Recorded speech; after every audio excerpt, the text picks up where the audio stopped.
ሰላም እንዴት ናቸው? እኔ እግዚአብሔር ይመስገን ደህና ነኝ። ለዛሬ ደግሞ ይዤላችሁ የመጣሁት ኤክስፕሬሽን ነው። how to use or work related expressions. I'm gonna show you one of them by listening. Okay, so try to listen me. የመጀመሪያው ኤክስፕሬሽን የሚሆነው I'm between the jobs ነው። I'm between the jobs. between the jobs. አንዲቱ ጃብስ ማለት ስራ አልተቀጠርኩም ማለት ነው። ስራ አልተቀጠርኩም ለማለት ይሄንን አንዲቱ ጃብስ እንለዋለን ማለት ነው። ፎር ኤግዛምፕል እንዴት ነው የምንጠቀመው? አንዲቱ ጃብስ ስንለው እንዴት ነው የምንጠቀመው? አንድ ሰው ስራ ካልተቀጠረ የምንጠቀምበት ኤክስፕሬሽን ነው። ስለዚህ ፎር ኤግዛምፕል እዚህ ጋር ኤግዛምፕል she is between the jobs ስራ አልተቀጠረችም ማለት ነው። she is between the jobs ካለ ስራ አልተቀጠረችም ማለት ነው። ስራ አልተቀጠረም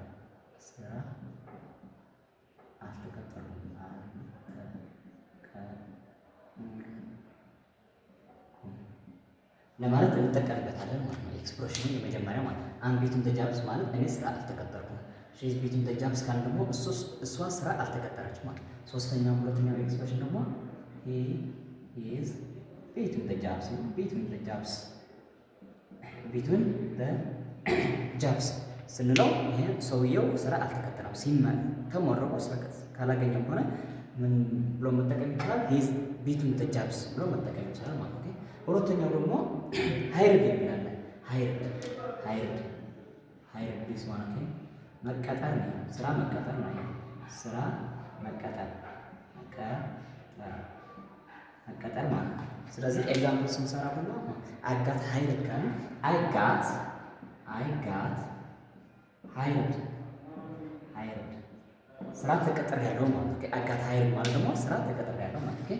ስራ ተቀጥሬያለሁ። ሁለተኛው ደግሞ ኤግዛምፕል እዚህ ጋር ሁለተኛው she got hired እሷ ስራ ተቀጥራለች ማለት ነው። ስራ ተቀጥራለች ማለት ነው። ፎር ኤግዛምፕል ዲስ ዋን I'm between the jobs ምን ነው? ስራ አልተቀጠረም። ሰውየው ሳይቀጠር ሲሆን ስራ አልተቀጠረም ይባላል። ሁለተኛው ደግሞ hired ደግሞ መቀጠር ማለት ነው። እሺ መቀጠር ፎር ኤግዛምፕል I got hired ሚስተር ሄለንስ got hired ካለ ሄለን ስራ ተቀጥራለች ማለት ነው። ሶስተኛው ደግሞ የሚሆነው ከዛ ምን ይጀምራል? የሆነ አድቫንስመንት ይጀምራል ማለት ነው። የሆነ ሰው ሲቀጠር 6 ወር ካገለገለ ምን ይሆናል? የሆነ ነገር የተሻለ ውጤት ያመጣል ማለት ነው። ስለዚህ ፕሮሞትድ ይሆናል። ፕሮሞትድ ማደግ ማለት ነው። በስራ ላይ ማደግ ማለት ነው። ማደግ ስለዚህ እንዴት ብለን ነው የምንጠቀመው? ፕሮሞትድ የሚለው ፎር ኤግዛምፕል እዚህ ጋር ኤግዛምፕል I got promoted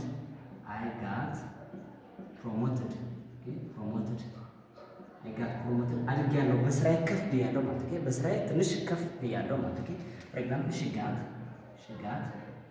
got promoted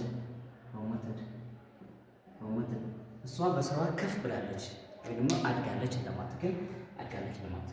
መጨረሻው ደግሞ የአራተኛ ቁጥር ደግሞ ዲሞትድ የዚህኛው አንፃር ማለት ነው። ዲሞትድ ደግሞ ከስራህን ትንሽ ዝቅ ስትል ማለት ነው። ከስራህን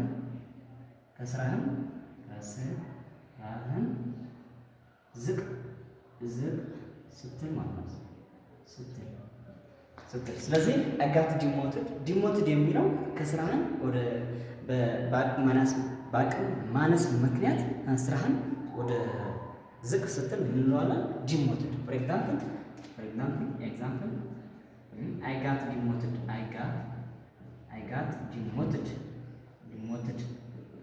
demoted ካል ከስራዬ ትንሽ ዝቅ ብያለሁ ማለት ነው።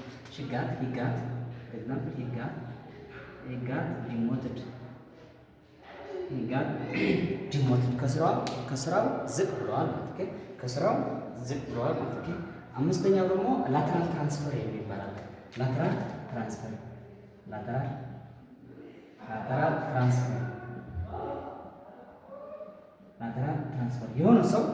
የሆነ ሰው ከስራ ወደ ሌላ ቦታ ሲቀይር ማለት ነው። ካለበት ቦታ ወደ ሌላ ቦታ ሲዘዋወር ማለት ነው።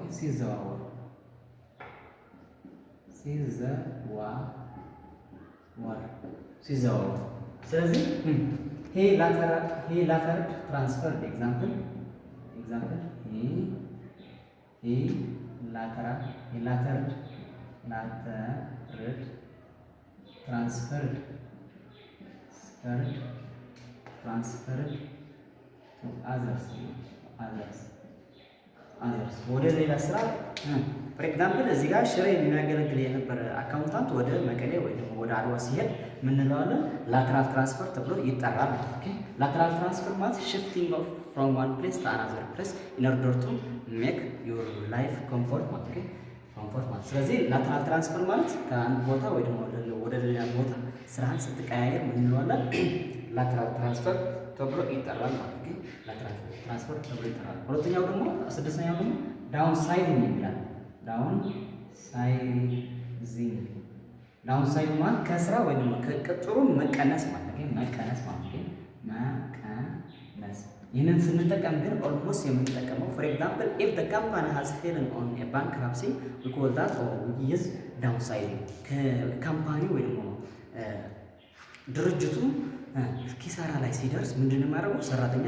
የሰራተኛ ብዛት ይቀንሳል ማለት ነው። ይቀንሳል። ስለዚህ ዳውን ሳይዚንግ ማለት መቀነስ ማለት ነው። ዳውን ሳይዚንግ ማለት መቀነስ ማለት ነው። ኤግዛምፕል አይ ጋት ዳውን ሳይዝድ ነው። አይ ጋት ዳውን ሳይዝድ ከስራ ተቀንሻለሁ ማለት ነው። ከስራ ተቀንሻለሁ ማለት ነው። ፎር ኤግዛምፕል ዲስ ዋን ኢቭን ሺ ጋት ዳውን ሳይዝድ ዳውን ሳይዝድ ከስራ ተቀንሳለች ማለት ነው። ተቀንሳለች ማለት ቢኮዝ ኦፍ ዋት ዘ ባንክራፕሲ ኪሳራ ውስጥ ስለገባ ማለት ነው። ኪሳራ ውስጥ ስለገባ ማለት ነው። ሶ የመጨረሻውና እንትን ደግሞ ሰስፔንድ ይባላል። ሰስፔንድ ማለት ደግሞ መታገድ ማለት ነው። መታገድ ማለት መከተል ወይ ነው የምንለው ማለት ሰስፔንድ ማለት not having a permission to do that work ነው። መታገድ ማለት ነው። for example I got suspended ማለት ታግጃለሁ፣ ከስራዬ ታግጃለሁ ማለት ነው። ከስራዬ ታግጃለሁ ማለት ነው። this one I got suspended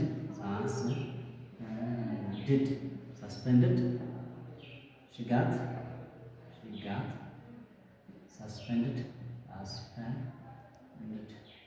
መታገድ ማለት ነው። ከስራዬ ታግጃለሁ ለማለት ነው። የመጨረሻዋና እንትኗ ስምንተኛ ማለት ነው። ስምንተኛ ደግሞ ፋይል ይላል። ፋይል ማለት ደግሞ መባረር ማለት ነው። መባረር ማለት ነው። ፎር ኤግዛምፕል አይ ጋት ፋይል ካሉ ተባረራለሁ። አይ ጋት ፋይል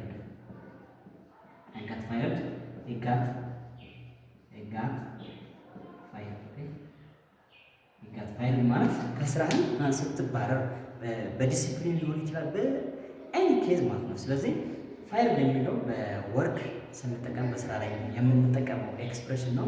ዳስ ዋይ ጋት ፋይልድ ሺ ጋት ፋይልድ ማለት ከስራ ተባረዋል ማለት ነው። ስለዚህ ይህንን ይመስላል የዛሬ ፋንክሽን ኦፍ ወርክ ሪሌትድ ኤክስፕሬሽንስ ኢዝ ኦልሞስት ነሰሰሪ ፎር ኮሚኒኬሽን ቱ ሜክ ዳስ ዋይ ዩ ሃቭ ቱ ዩዝ ዲስ ዋን። ስለዚህ ላይክ እና ኮመንት ሰብስክራይብ ማድረግ አትርሱ። ወዳችሁ